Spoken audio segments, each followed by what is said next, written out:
Hey, like Chicago, Detroit is under siege. Lawlessness rules the streets, and strict gun laws prevent good people from protecting themselves from the bad. The difference between Detroit and Chicago is that Detroit is taking real steps to stop the violence with a new program called Operation Ceasefire. Law enforcement is combining resources with church groups and other community leaders to educate young men in Detroit about violence and about how to cope in living in a violent city.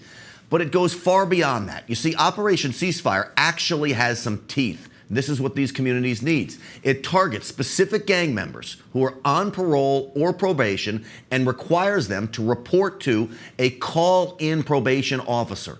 The mayor and the police chief agree, quote, "The violence has to stop, and if it doesn't, we are committed to prosecuting you."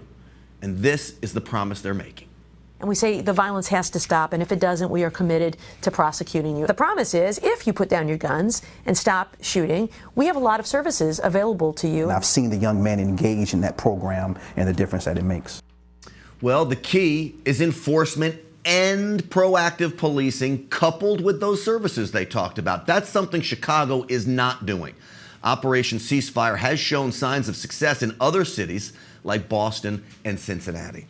As President Obama sets fire to the Constitution on his way out the White House door, he is about to strip millions of seniors of their Second Amendment rights. Under finalized new rules released just before Christmas by President Obama, Social Security recipients will be banned from buying a gun if they are deemed financially incompetent.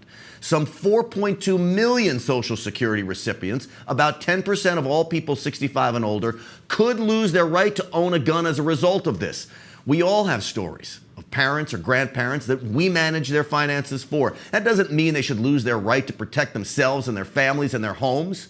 Many seniors give up management of their finances to a loved one simply because they don't know how to use a computer.